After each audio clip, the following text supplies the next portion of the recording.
Standing up in McKinney, this is According to Callus, episode 562, coming to you on the 10th of January, the year of our Lord, 2024. And I thought I would take today to just talk about reflections on the debate from last night. And in fairness, being incapacitated for a couple of days, I did not get an opportunity to go back and watch the live stream from the first debate. I do have an audio recording. I have not been able to check how good it came out yet, but I will post that live audio recording, probably in 3 or 4 parts, on this podcast for you to review before the early voting begins. It will be up there. So, and I want to put a special shout out to Kyle Sims. He was there. He live streamed Monday night's debate, which had 2 no-shows.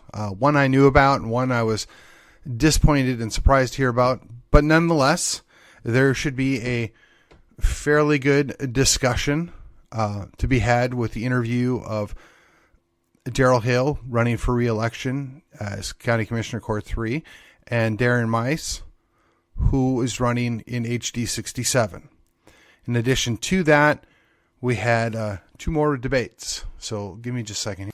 That was with the Constable's race, where we had Steve and Mike facing off against each other. I didn't get to see it. I don't know what happened, but it's Steve Asher and Mike Rumfeld. They're both there. I've had an opportunity to meet both of those guys. I think you should check them out and make your own educated decision. I will give kind of feedback based upon the debate, hopefully before the end of the week. The other one, of course, would have been the State Board of Education, where Chad Green, Jamie Coleman, and Pam Little were all present. Matt Rastami was not able to join us, but I knew about that ahead of time. Again, that is probably worth your time to go sit and watch that, and I will give my response or follow up, if you will, when the opportunity presents itself. Like I said, hopefully before the end of the week. So I want to let you know that I did drag myself there. I did do my duties as the moderator, and we finished on time. We did inflate a little time on one section, and we deflated a little bit on another section. So, as always, I want to thank all the candidates that participated, that took the time to come and be heard. And I think that, and I said this publicly and in the event, we have to show respect and a certain amount of admiration for anybody that's willing to run for office. Now, look, there are self-serving people, yes, but anybody that's willing to throw their hat in the ring and do the work and show up and put in the effort, we have to give them at the bare minimum of respect. And honestly, we have to give them the ability to speak. And I was very happy that the crowd that was there on Tuesday night, and I can't speak for Monday, but Tuesday night was very good about that. They didn't try and talk over anybody. They weren't yelling, hooping, and hollering. And that was very encouraging. Applause is always good. Positive feedback, always good. The booing is basically unnecessary. And really, at a Republican primary full of Republicans, you ought not hear much booing. Just my thought on that.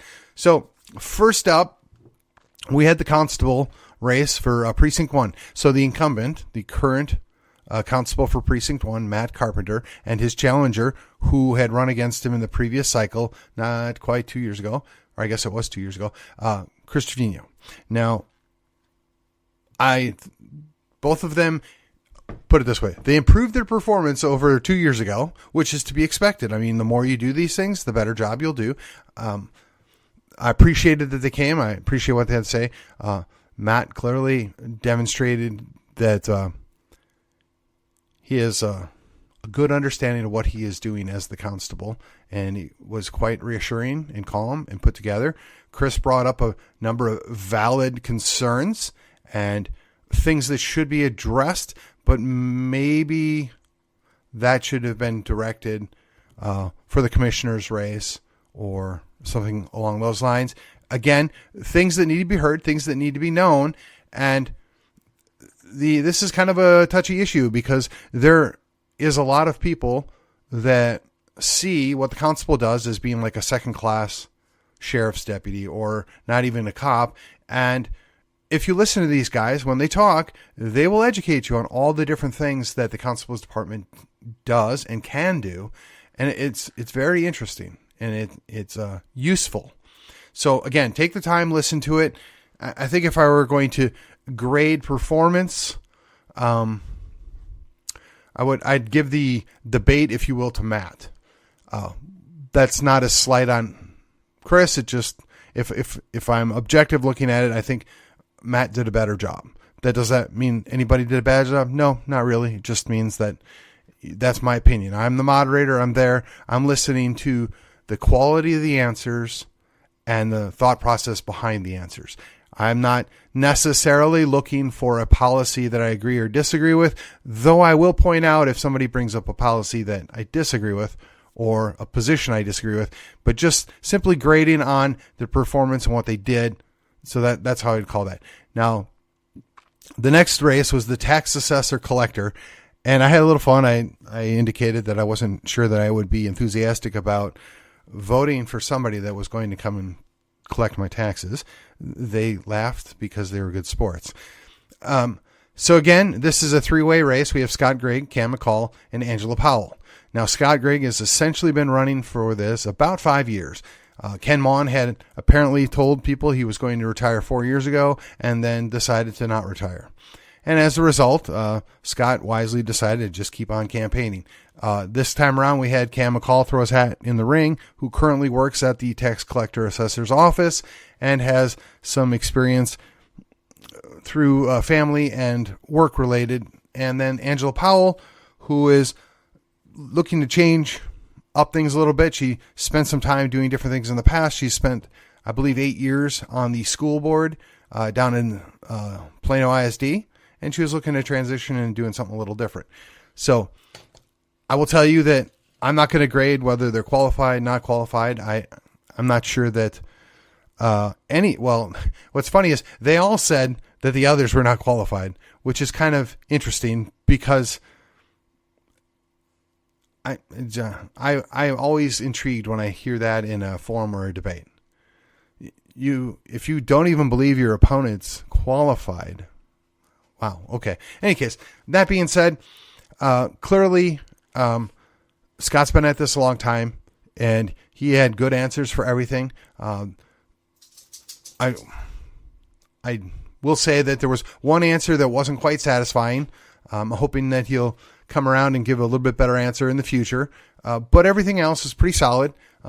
Angela clearly needs to up her game. And I don't mean that disrespectfully because she has done the school board thing and that's certainly her bailiwick, but she's looking to do something entirely different. And I kind of hope that I'd get a little bit more, or a little more confidence, a little more clarity on things.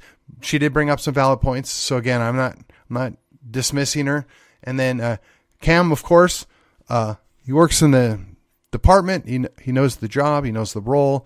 And he's just wanting to succeed his boss. Apparently his boss is in favor of that. We'll see. But they honestly, if I were going to give a grade, I'm not going to. I don't want to embarrass or talk down. But this was not close. Just Scott outperformed the other two. Now you might find there were some policy differences in there that you picked up on that persuade you one way or the other. But again, just one man's opinion, having watched what played out and how they answered questions and how they handled themselves on the stage. The next race was the party chairman. And so we had Ellen Lovelace, Howard Powers, and Shelby Williams. And full disclosure, I do have a pre-existing relationship with Shelby Williams, which I think is generally positive. I do know Howard Powers. I will say I did not know Ellen Lovelace. I met her a time or two, but there's no relationship there. There's a passing relationship with Howard Powers. So I worked on myself to make sure that I would stay as neutral as absolutely possible, because my role as the moderator, and I've said this many times before, is to not impute my desires or my thoughts on what they're saying. Now, nobody does it perfectly, but I do my best to maintain that neutrality or maintain that objectiveness and give everybody an opportunity to speak and make sure that what they're saying is understood and make sure that what I'm asking or what I'm giving them as a question is understood. So there is no harm, no foul if they ask for you to repeat it or if they're not sure what it is you're looking for. So I just want to make sure I threw that in there. So Howard's been around a long, long time. He has lots of good thoughts and policy positions. Probably not the front man I would desire just because there's a certain look. And I hate to put it that way, but that's what it boils down to. But I have no doubt he would be competent. And as far as performance goes, he did okay. Ellen, who again, I said I had really no pre-existing relationship. She performed well. She gave good answers. She was put together. Quite frankly, very nice. And I would say I was surprised, but that might sound demeaning. So I'll just say I was pleased. Again, when you don't know, you don't know. And that's why I said up front, I didn't know. And of course, Shelby does what Shelby does. He showed up. He did a great job. Communicated well. Said exactly what he was thinking. And tried to thread the needle on a couple of contentious subjects. Now, as an aside here, one of the issues that came up was getting our municipal candidates elected. Now, there were multiple versions of this question put in, and as you may recall, I was only a little involved in that situation. So I was curious because I had no idea what any of them were going to say, legitimately. And what I found interesting is 2 of the 3 didn't see fault with the process, only with the follow through. And only one of them said, well, the process maybe could be tweaked, but also there's a follow through. So I found that interesting, and there was a distinct difference there. And I'm just going to go ahead and say it. I went through months of this, and for whatever reason, some folks just didn't want to understand where I was coming from. And what happened when the question was asked, it all became about the candidate committee. And I'm really not sure that the candidate committee was the subject of the question or was even the primary movement or motivation behind the questions. But that is what we're hung up on. And in my opinion, Collin GOP is going to have to find a way past that if they ever want to get their game back. Just my opinion. But again, so if I was going to rate this, Shelby'd get an A. I'm gonna retract that. Let's just say Shelby did the best of the 3, and Ellen did really well, and Howard was just Howard. He did fine. There's no slack, nothing. Okay, now House District 61, and again, I am being very gracious, and I want to be upfront about that because you don't know what it's like until you get up there. You don't know what it's like until you have the questions thrown at you. None of these people have the questions ahead of time, and it's done that way on purpose. Now, granted, if you're the 4th in line on the short answers, you got a pretty good idea what those questions are going to be because you heard them earlier. But there's still, I want to hear what your answer is. I want to hear what your thought process is behind that. I don't necessarily want a specific answer, and there's more than one correct answer, and there's more than one bad answer. So that's how you need to look at it. And I'll actually go back and revisit that here in a few minutes. So going on to House District 61. So I knew that Mr. Frazier had been detained. He had a family emergency. That in my mind, that's private business. I will say it's health related. And I told the audience before they got started, this is why he's not here. I knew he wasn't going to be here. He has a very good reason why he's not here. He was the first person I asked to make sure that they could make it because I know about the schedule of the House reps, the senators. I know how busy and hectic that is. So I always want to fault on making sure that I can get everybody to show up. So in having my own health situation, right?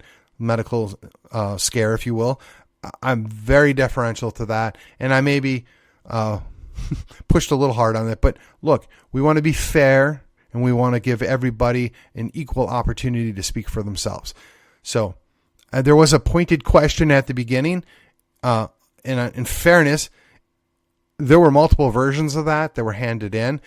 I just tweaked it to suit the question that how I wanted it to be phrased, because I thought it was a fair question. I think it's an important question, and I'm going to tell you what it was. Assuming that you're not only running, and again, I did it off the top of my head, folks, so give me a little grace if I don't phrase it exactly the same.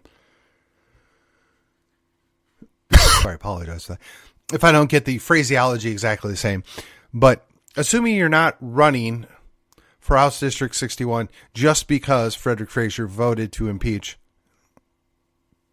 Attorney General Paxton, tell us why you're running. Now, there are multiple accusations that that's the only reason any of these people are running. And, I mean, honestly, clearly it's a major motivation.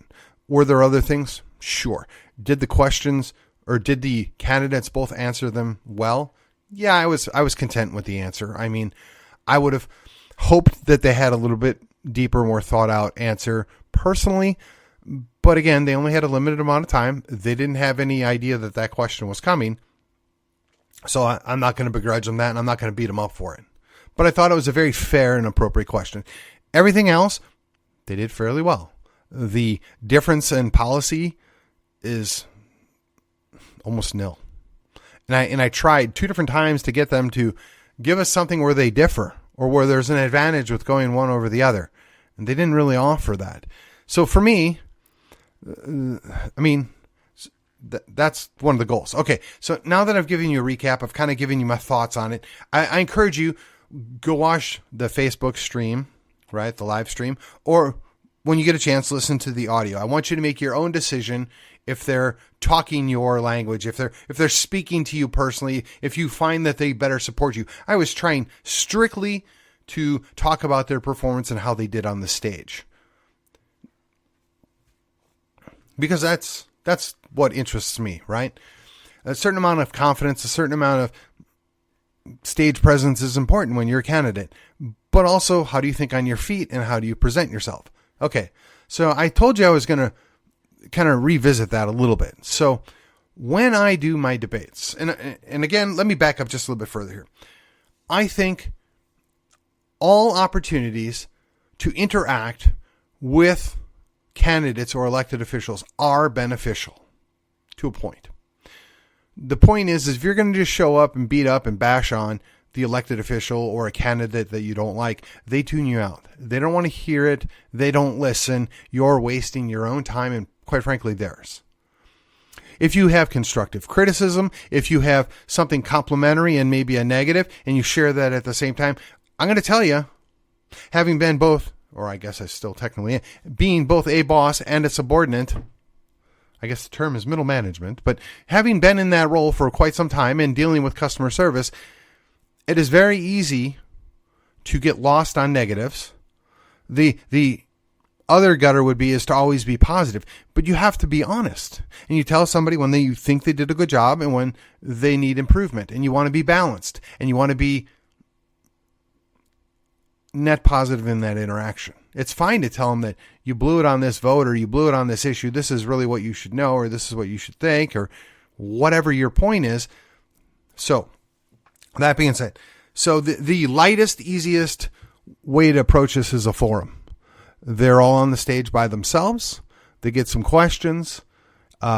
There's nobody else there to confront them or question them or, quite frankly, to counter what they're saying. It's basically an interview. And there's nothing wrong with interviews, but that's just, I mean, everybody has pat answers for an interview, or at least they usually do if they're a good candidate.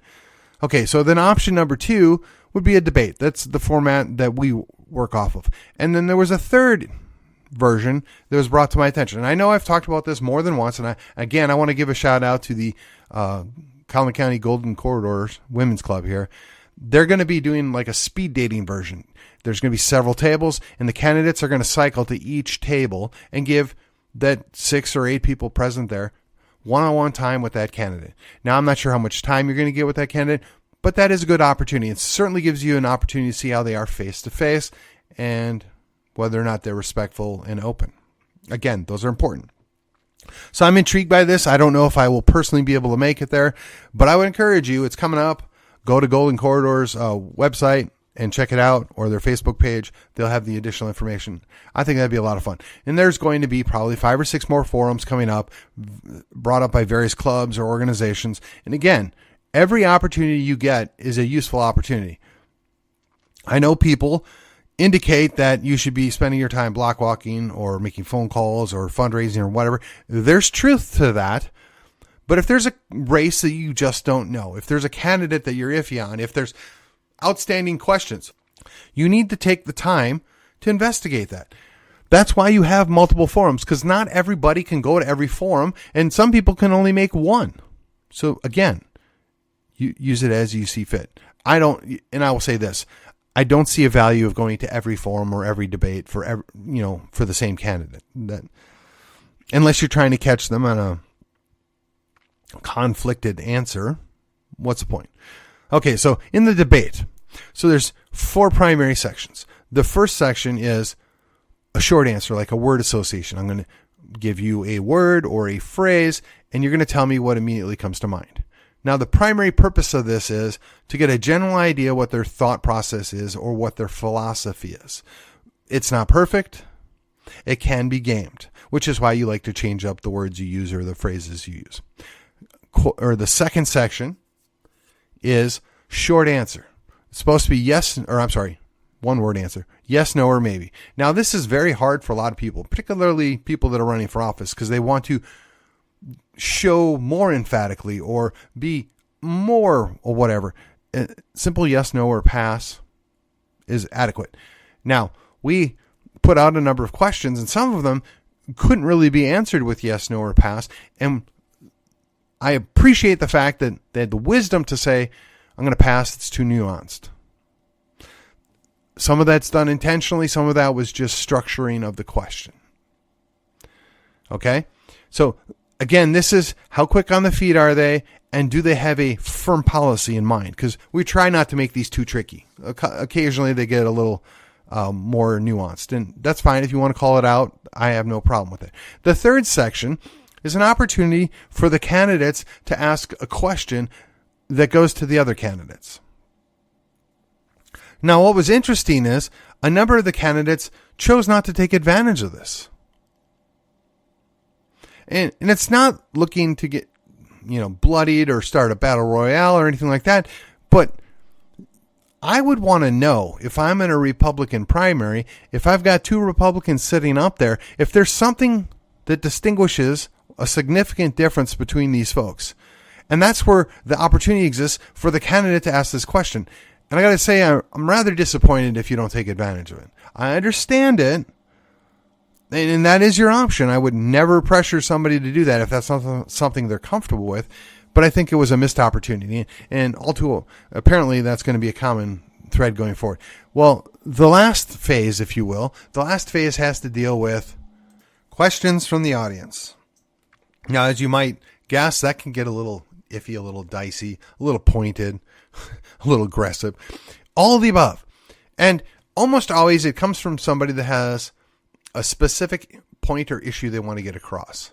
I respect that. Now, as the moderator, I look for the duplicates. I kind of put them together, and I choose the best form or create the best form from those questions.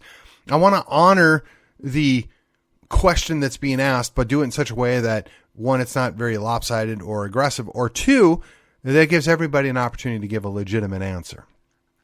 Now, I understand that you can't get every question. You can't get every question asked the way that the author maybe absolutely intended.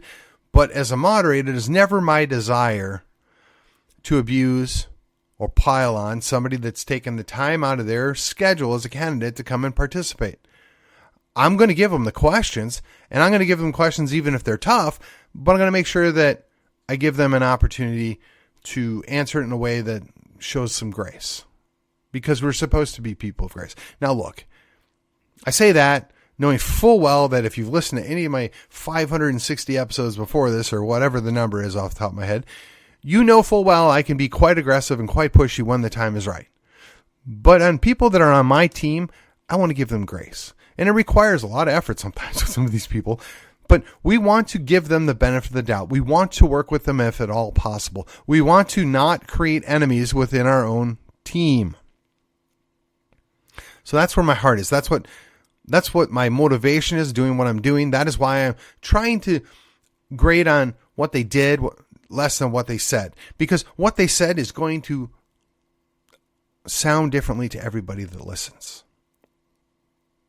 Their positions are going to hit everybody differently. I mean, I can tell you that somebody that's absolutely categorically against red flag laws, okay, that's an easy answer, and I'm going to be happy about it. But somebody that says, well, on the surface, red flag laws are terrible, but there's a lot of nuance here, and there might be some things where there's legitimate reasons why we want to preemptively step in. But as a general rule, that's a very slippery slope. It's problematic, and we got to be very careful. That's a more thought out question, or an answer to the question. And that's probably a more full answer, but that also requires more than 30 seconds to a minute to come up with an answer. Unless, of course, you're the one asking the question. You already know what you think about it. So, again, you as the listener, take the time, hear them out, make your own decisions. Apologize. That being said, going forward, not 100%, not going to lie, not going to sugarcoat this. I'm going to try and watch the, Thursday. On Thursday, I'll probably do a movie or a book just because I should have one in the hopper I can knock out for you. I want to be somewhat entertaining this week. Friday, assuming I have the time to review the other debate, I'll give my thoughts on that debate, and I'll encourage you to go check it out. Unfortunately, we only have the live stream. We don't have the audio version, so I won't be able to break it up. That being said, every opportunity you get to listen, to educate, and to better understand where our elected officials and where our candidates are coming from, the more educated voter you become, the more able you become to come up with decisions and understanding of what's going on. This is just a small part of it. I mean, yes, it's important to know the Constitution, whether it's the U.S. Constitution or the Texas Constitution. But let's be honest with each other. The law-making bodies, they've discounted those and dismissed those years ago. While it might be nice to say, but this is what you're supposed to do. This is what it says you can do. You're not supposed to do this, or you can't do this. They don't care. And apparently the judges and the entirety of the judicial system is struggling to rein that in. And I don't think we're going to be successful. So we have to be going in with the eyes wide open, understand exactly what we're dealing with, understand where we are here and now, and how can we get the best result possible in an election. So if I get a candidate that's only with me 75%, but is extremely competent, put together, and got to be quite honest, most likely going to win, is it maybe worth my effort to back that candidate and spend time with that candidate in the hopes that I can educate them or inform them or partner with them to where they maybe move to some of these other issues that we don't agree with? But you might be saying, well, that's true, but I would much rather be 100% pure and have the absolute best candidate and use them to force that other candidate to acknowledge those issues and to change their tune so that they can get reelected. My answer is, you're both right as far as I'm concerned. It's what works best for you. It's what works best with your personality and your position and your, quite frankly, situation. I'm not going to hold everybody to a guide that I myself can't hold to. I mean, everybody's situation is different. Everybody's life is different. Everybody's opportunities are different. But we have to have grace and we have to have understanding when we're dealing with this situation. So with that, I'm going to wrap it up. Those are my thoughts on the debate. Thank you for joining me. And I am doing better. I am going to continue to get better. Until the next time, I will see you on the other side.